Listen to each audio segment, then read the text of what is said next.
This is our long-term Ford Ranger Raptor. We bought it earlier this year and I've now driven it more than 7,000 miles.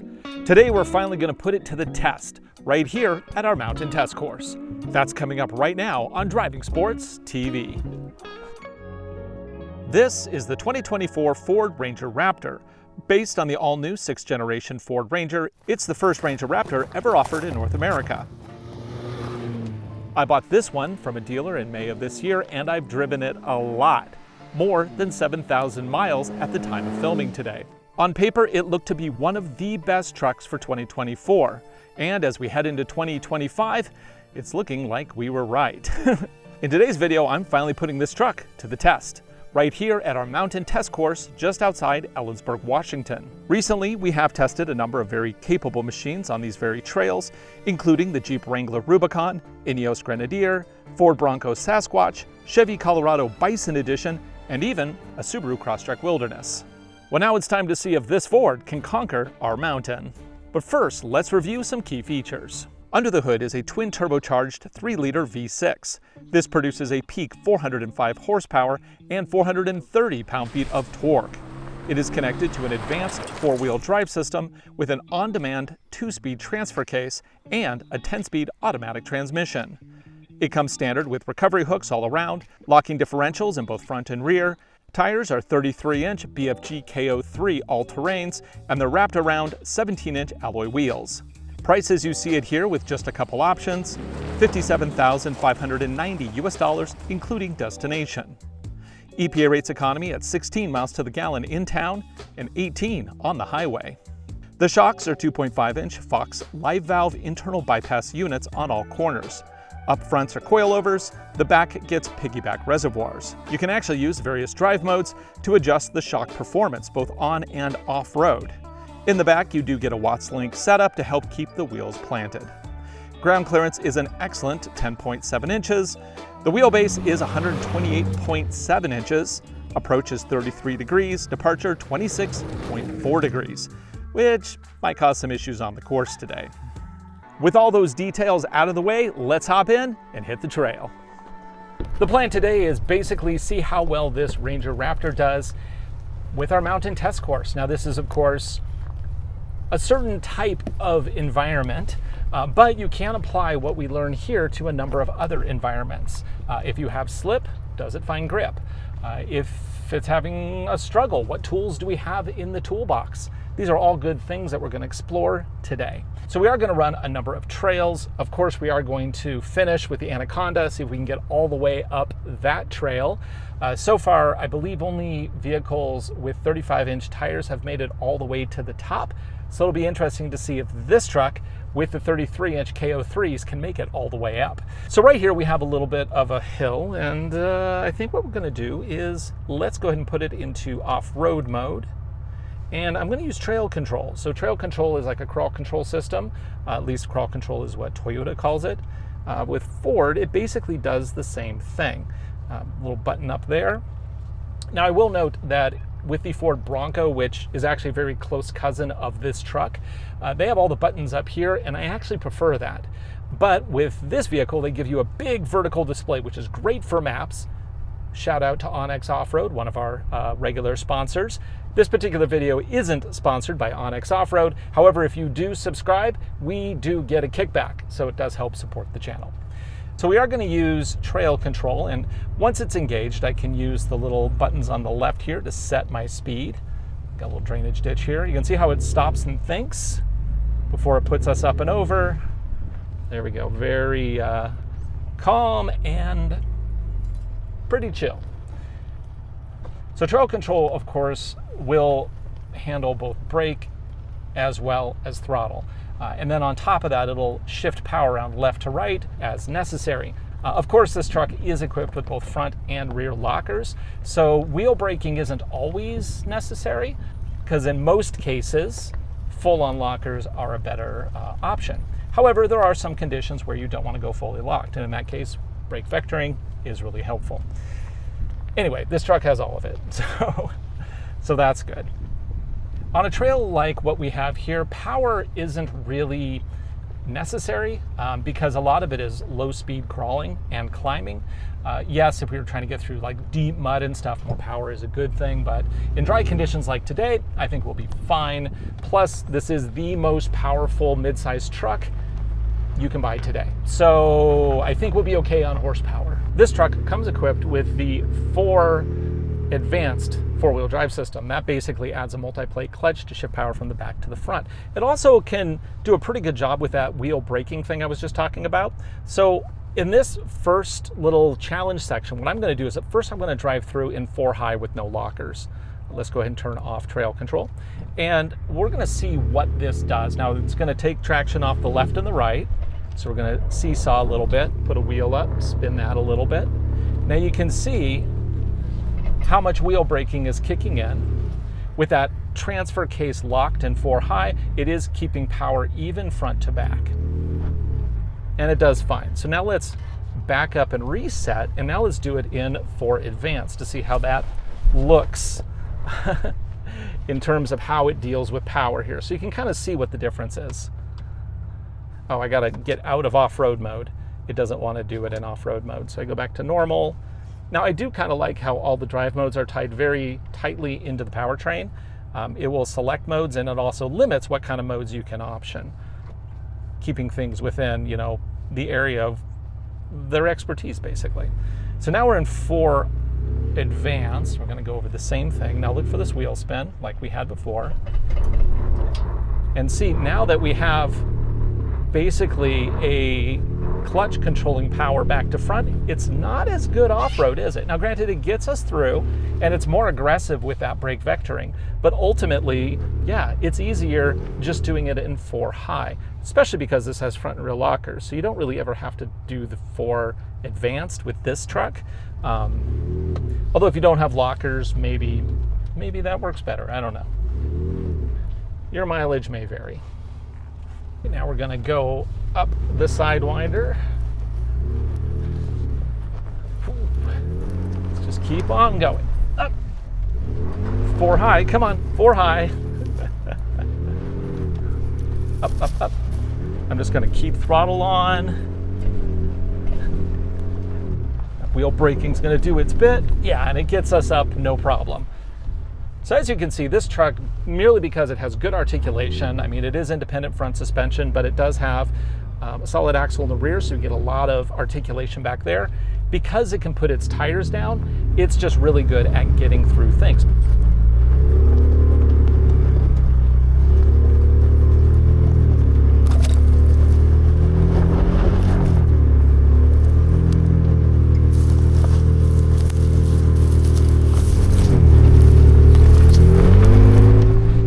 What I like most about this truck is it's just so good at so many things. On one hand, it's a Baja runner because it has that, you know, burly V6, twin turbocharged, tons of horsepower, lots of torque. And then on the other hand, it's also a decent rock crawler because it has the 2nd lowest crawl ratio in the class, plus a front locker, in addition to a rear locker. So overall, this truck, it kind of does everything that you can throw at it. So at this point, I have driven this truck 7,000 miles. I've driven it state to state. I've driven it into the mountains. I've done a ton of off-roading, way more than what you've seen on camera. And it's just a great truck to drive. It really is. It feels great. It's comfortable. It has all the tools that I need. I mean, yeah, I mean, you can pick the Chevy Colorado, or you can pick, you know, a Toyota Tacoma TRD Pro, or you can even go with like the Nissan Frontier Pro 4X. All good trucks, all slightly different. But for me, this is the one, it fits. It fits, it's fast, and it's fun. Okay, well, now we're going to do Python Pass. This is a tricky climb. Now the thing about this one is that it's very tight, and it's also very steep and loose. So I'm going to go ahead and put it into 4 low, because we need to do that. Actually, let's go all the way to rock crawl. Okay, rock crawl. Now granted, you can pick drive modes, or you can just keep it in normal and manually select everything you want, but it's not going to modify the traction control system. So in this case, at least to be the most optimal. Now in this case, I'm in 4 low. I have the rear locker on. It comes on automatically for rock crawl. But I'm not going to turn on that front locker, and the reason is because it's a very tight turn up here, and I want to be able to hit that with all the, with momentum. Not a lot of speed, just momentum.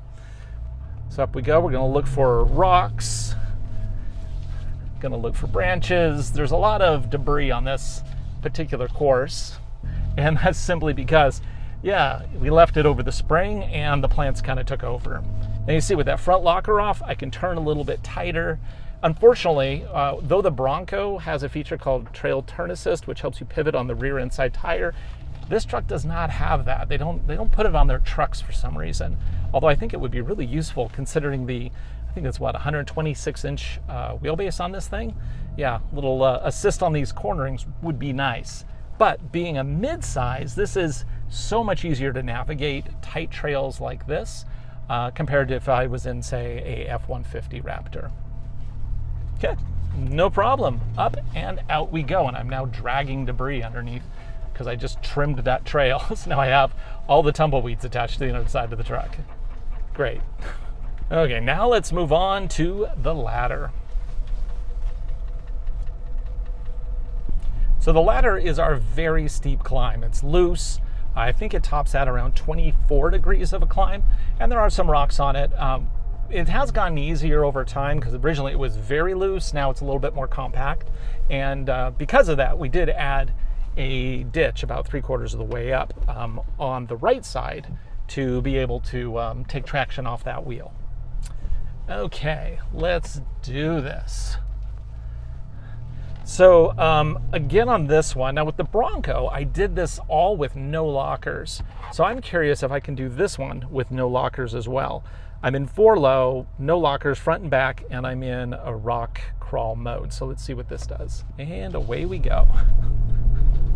Starting from a stop, it's working hard. Oh yeah, once we get moving, no problem. It's gonna take a little traction off that wheel. Oh yeah, there we go, we got it. I can hear those brake systems kicking in, shifting power left to right. Does a good job. And then the steepest portion is the exit. I'm gonna add a little more throttle, keep momentum, and up we go. Right, well, clearly this truck has had no problem with any of these features so far. Well, now it's time to put it against the Anaconda, our steepest, most treacherous climb. I think it goes up about 150, 200 feet, and it also has a lot of challenges along the way.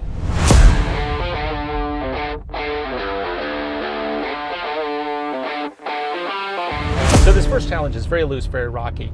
Typically, you need 35-inch tires to get up it easily. I've had success with 33s as well. On the far end of that other side spectrum though, Supercross Truck Wilderness could not get up this. It just didn't have enough grip, and it was also cutting power. So this truck should have no problem, but I do need a little bit of momentum probably. I'm in 4-low. I'm going to go fully locked because this is no joke. This is probably the most difficult thing outside of some of the geometry issues up on the hill in this entire mountain test course. So first, we're just going to try to crawl up a little bit as fast as we can. Oh, are we going to get it? We're going to get it. Oh, yes! With enough articulation, enough grip, and a decent tire, makes it easy. Cool. Okay, next thing is, how are we going to do with clearance here? Up and over the bump.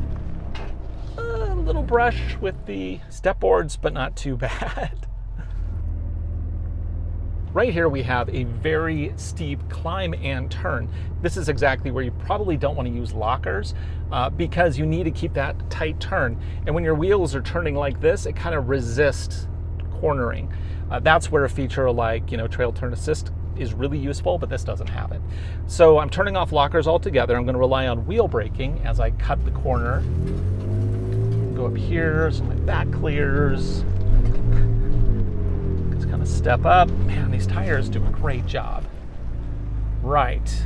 So this portion of the course is tricky just because the holes are very deep, and we're going to have possibly some issues with the departure angle on this truck. Most trucks don't have a great departure angle. This one is especially not great.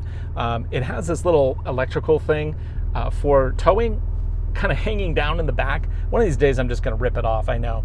But hopefully we can get through this today with no issues.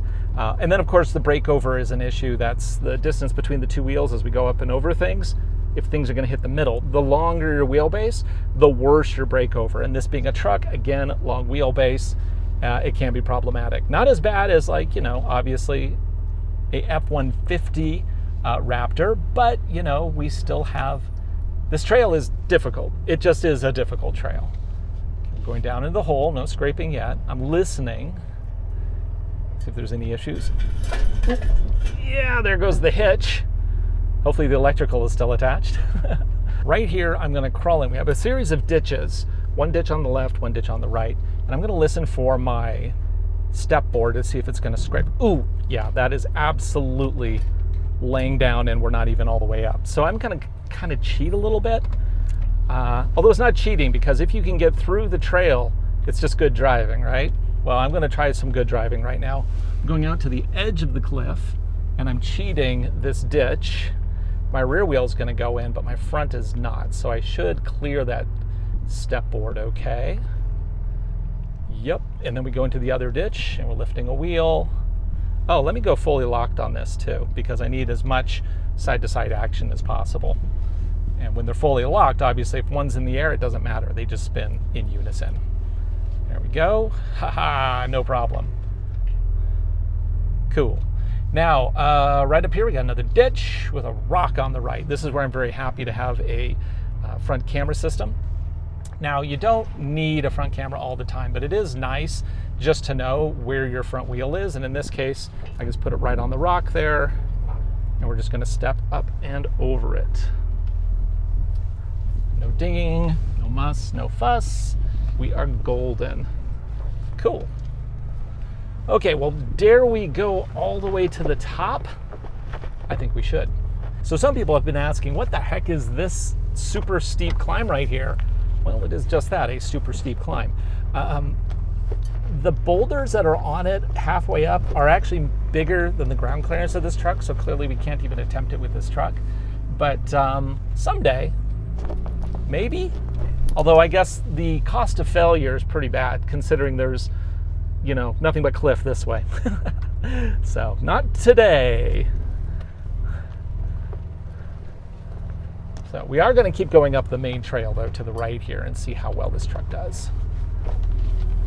So, I think the only vehicles I've taken up this way so far have had 35-inch tires. Oop, fully locked, so it's a little difficult to corner there, but I think we'll be okay. So, the only vehicles that have made it up here so far that I recall are 35-inch tire vehicles, like the Wrangler with the two-door, very small wheelbase on that one.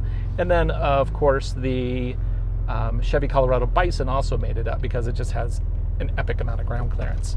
So can we do it with this Ranger Raptor with 33s and step boards that hang down on the sides? Let's find out. I'm going to turn on both lockers again, just so I have maximum capability as I'm climbing here. I'm going to go over that rock there. Ooh, no problem. Okay, we got that. Good. Now this bump right here has been an issue for multiple vehicles. Typically rub, like the Bronco on 35s, it rubbed in its middle section. Now granted, it was the four-door, so it had a longer wheelbase. Not quite as long as this though. So let's see if we can get over this. And I'm actually going to cheat it to the outside a little bit because I think that'll be a better line. So make sure I don't fall off the cliff in the process. You know, one thing about this motor, a little rubbing, but we got underbody protection. Let's use it. Yeah, we'll just force our way over that. The thing about this vehicle with this motor is it's effortless. Everything is effortless for this powertrain. And that is because, of course, twin turbo V6. It's the only V6 in the class. Sorry, let me correct that. The Jeep Gladiator has a V6. This is the only twin turbo V6 in the class. And obviously 405 horsepower destroys all. And on top of that, Ford just announced their performance kit, which is basically a reflash and an air intake filter that'll bump that even more. maybe we'll try one of those. Anyway, let's see what we got here. Final climb out. It's steep, it's loose, and there's very large boulders. Let's see if we can do it. Now I'm going to try to maintain enough momentum to get up over this loose stuff because, yeah, it's going to be a problem. And I'm also going to use those skid plates because if we hit, we're just going to keep on moving. Let's do it. Throttle. Can we do it? Oh, yeah. Oh, yeah, there's those skid plates. Nice. Made it all the way to the top. So if you're in the market for a mid-size adventure truck, I mean, what do you got? We have the option of the Colorado ZR2. We also have the Tacoma TRD Pro, and we have this. Plus, there's also, of course, the Frontier Pro 4X. Oh, and then, of course, I can't forget the Jeep Gladiator, Rubicon, or Mojave. Overall, I've driven all of those trucks, and to this day, this is my favorite truck. In fact, this isn't just my favorite truck. This is my favorite vehicle. Like, if I had no other cars for years from today forward, I would be totally happy driving this truck.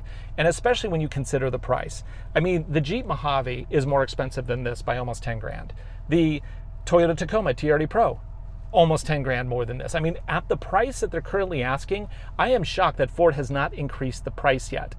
Now, granted, that said, I kind of assume they will eventually increase the price, but if they don't, at just over $57,000, this truck is a bargain for what you get. If you want a basic truck at a basic price, those also exist. This is not that. This is the do everything, have a hell of a lot of fun, send it hard, send it fast, or climb a mountain. This truck kind of does it all. For Driving Sports TV, I'm Ryan Douthit. Thanks for watching. Which of those trucks would you buy? Post a comment below. Be sure to like, subscribe, share our videos. We make them for you. I hope you enjoy them. And I'm definitely enjoying this Ranger Raptor.